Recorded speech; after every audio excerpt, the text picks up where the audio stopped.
गुरु प्यारी साध संगत जी, आज फिर से एक सुंदर सी साखी आप सभी को सुनाने जा रही हूँ। गुरु प्यारी साध संगत जी, अगर परमात्मा ने आपको कोई चीज़ दी है तो उस पर घमंड नहीं करना चाहिए, क्योंकि वो तो परमात्मा की दी है ना, आपकी थोड़ी ना है वो। और घमंड किसी भी चीज़ की नहीं करना चाहिए, चाहे वो आपके द्वारा कमाया गया हो, चाहे आपको वो परमात्मा की देन हो। अब इसमें चाहे का तो सवाल ही नहीं आता, क्योंकि सब कुछ परमात्मा की ही देन है। तो गुरु प्यारी साध संगत जी, आज की जो साखी है वो मैं रोज़मर्रा की ज़िंदगी से ताल्लुक़ रखती है और बहुत ज़रूरी है। इंसान धन के मद में इतना पागल हो जाता है कि वो बाकी चीज़ों पर ध्यान ही नहीं देता, अपने स्वास्थ्य को कूड़ा समझ लेता है। जो भगवान ने इतनी सुंदर ये शरीर दिया है, इसको बिल्कुल कूड़ा कर लेता है। अगर मान लीजिए आपको कोई एक सुंदर गिफ्ट आपको दे, आपका कोई चाहने वाला, या आप किसी अपने चाहने वाले को सुंदर गिफ्ट दें और वो उसमें कूड़ा भर दे, उसको बर्बाद कर दे, तो आपको कैसा लगेगा कि आपने तो इतने प्यार से उसके लिए गिफ्ट लेकर आए थे और आपने उस सामने वाले बंदे ने उसको कूड़ा बना दिया। तो क्या कभी आप उसको गिफ्ट देना चाहेंगे? कभी नहीं देना चाहेंगे। तो हम क्यों परमात्मा की गिफ्ट को तबाह कर रहे हैं? तो आइए गुरु प्यारी साध संगत जी, सुनते हैं आज की ये सुंदर सी साखी। एक बार की बात है, एक गांव में एक धनी इंसान रहता था। उसके पास पैसे की कोई कमी नहीं थी, लेकिन वो बहुत ज़्यादा आलसी था। अपने सारे काम नौकरों से ही कराता था और खुद सारे दिन सोता रहता था या अय्याशी करता रहता था। वो धीरे धीरे बिल्कुल निकम्मा हो गया था। उसे लगता था ऐसा जैसे मैं सबका स्वामी हूँ, क्योंकि मेरे पास बहुत धन है और मैं तो सब कुछ खरीद सकता हूँ। यही सोचकर वो दिन रात सोता रहता था। लेकिन कहा जाता है कि बुरी सोच का बुरा नतीजा होता है। बस यही उस इंसान के साथ हुआ। कुछ सालों उसे ऐसा महसूस हुआ जैसे उसका शरीर पहले से शिथिल होता जा रहा है। उसे हाथ पैर हिलाने में भी तकलीफ़ होने लगी। ये देखकर वो इंसान बहुत परेशान हुआ। उसके पास बहुत पैसा था।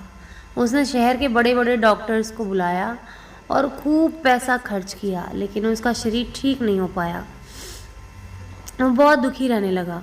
एक बार उस गांव से एक साधु गुजर रहे थे और उन्होंने उस इंसान की बीमारी के बारे में सुना।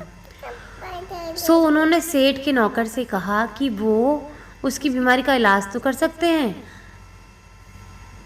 लेकिन वो उसके पास नहीं जाएंगे। ये सुनकर नौकर सेठ के पास गया और साधु के बारे में सब कुछ बता दिया। अब सेठ ने तुरंत साधु को अपने यहाँ बुलवाया, लेकिन साधु ने पहले ही कह दिया था कि वो तो सेठ के पास आएंगे नहीं। अगर सेठ को ठीक होना है तो वो खुद चल के यहाँ आ जाए। सेठ बहुत परेशान हो गए, क्योंकि वो असहाय थे और चल फिर नहीं सकते थे। लेकिन जब साधु आने को तैयार नहीं हुए तो हिम्मत करके बड़ी मुश्किल से साधु से मिलने पहुँचे, पर साधु वहाँ थे ही नहीं। सेठ दुखी मन से वापस आ गया। अब तो रोज़ाना का यही नियम हो गया। साधु रोज़ उसे बुलाते, लेकिन जब सेठ आता तो कोई मिलता ही नहीं था। ऐसे करते करते 3 महीने गुजर गए। अब सेठ को लगने लगा जैसे वो ठीक होता जा रहा है। उसके हाथ पैर धीरे धीरे काम करने लगे हैं।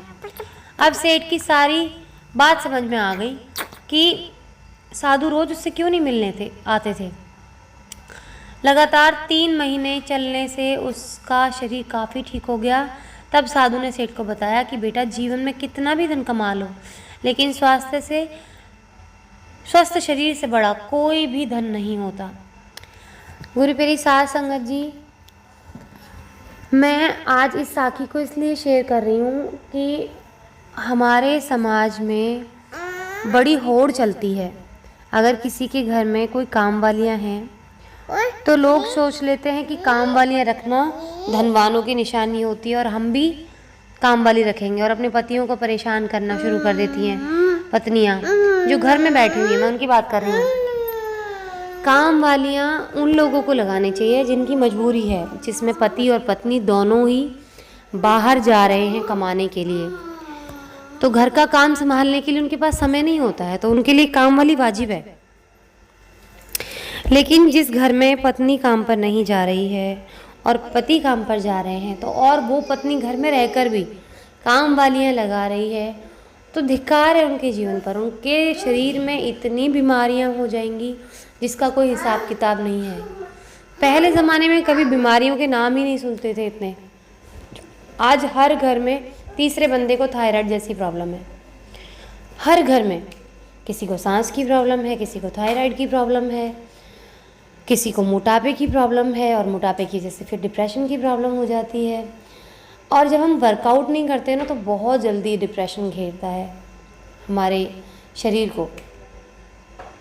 कई लोग सोचते हैं पड़े रहने में बड़ी शहंशाही है, हम तो पड़े रहेंगे, आराम करेंगे, लेकिन ये आराम उन्हें ले डूबता है। डॉक्टर्स मरीज़ को भी टहलना बताते हैं, लेकिन आजकल मैंने देखा है कि स्वस्थ लोग भी जो होते हैं वो ज़्यादातर पड़े रहने में बड़ा उनको आनंद आता है कि हम आराम करते रहें। ये शरीर भगवान ने एक मशीन की तरह बनाया है। हम जितना इसको चलाएंगे उतना ही हमारे लिए फ़ायदेमंद है, और जितना हम इसको कम यूज़ करेंगे, जितना हम इसको कम चलाएंगे, उतना ही ख़राब होती जाएगी। आप बाहर से कोई भी